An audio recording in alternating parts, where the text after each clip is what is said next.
morning. Mark Soderberg with ADM Investor Services with your morning ag market update. A higher trade across the ag space overnight as prices recover from last week's lower trade. Markets seem to be showing a little reaction to the military operation in Venezuela over the weekend, where the U.S. forces did oust leader Nicolas Maduro. Crude oil prices right now, they're up 50 to 60 cents a barrel, actually making new highs. U.S. dollar is moderately higher, jumping out to a 3-week high, while the U.S. stock indices range from about steady to up 0.5%. Weather in Brazil remains favorable for crop development, with heavy rains over the weekend across central growing areas.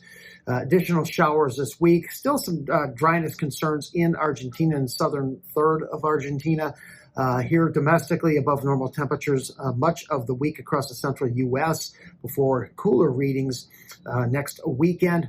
Precipitation to favor the central and eastern corn belts, with little to no precipitation across the plain states and western corn belts.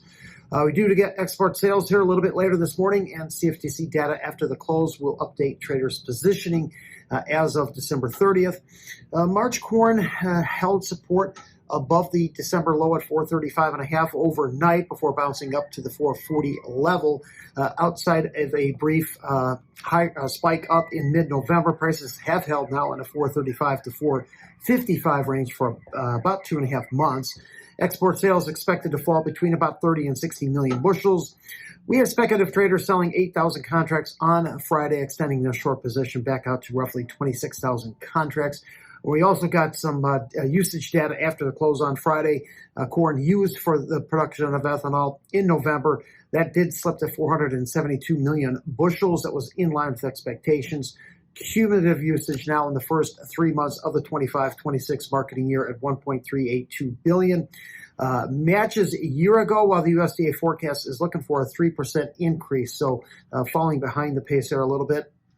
March beans did claw back above the 1050 level, looking to end a run of 5 consecutive lower closes. Inside trade for March meal, while oil holding within a 48 to 50 cent range. Deliveries against Jan beans did slip to 401 contracts, dropped to 0 for oil, while first deliveries, 20 contracts against the Jan meal. Export sales expected to fall between about 25 and 65 million bushels for beans. We had speculative traders selling about 8,000 contracts of beans, 5,500 contracts of meal, while buying 4,000 oil on Friday. We've got the money managers still long, however, 92,000 contracts in beans, short 16,000 in the meal, and about 65,000 contracts in the oil. Census crush in November came in just over 220 million bushels. That was at the low end of expectations. Cumulative crush for the first 3 months of the 25-26 marketing year, 663 million bushels. That's up 8.3%. USDA forecast only up 4.5%. So I wouldn't be shocked to see a little bit of a bump up here on the next week's WASDE report. Bean oil stocks did, however, jump 21% to 2.164 billion bushels. That was above expectations and the highest since April of 2024.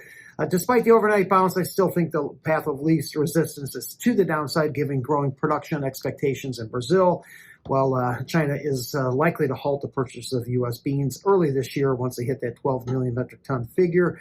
Some concern over the Argentine crop, I think, may prevent us from dipping back under that $10 price level, challenging the spring low last year for the March contract at about $9.90. Wheat just 1 to 2 cents better. Exports expected to fall between about 5 and 15 million bushels. We've got the speculative traders short about 96,000 contracts here in Chicago.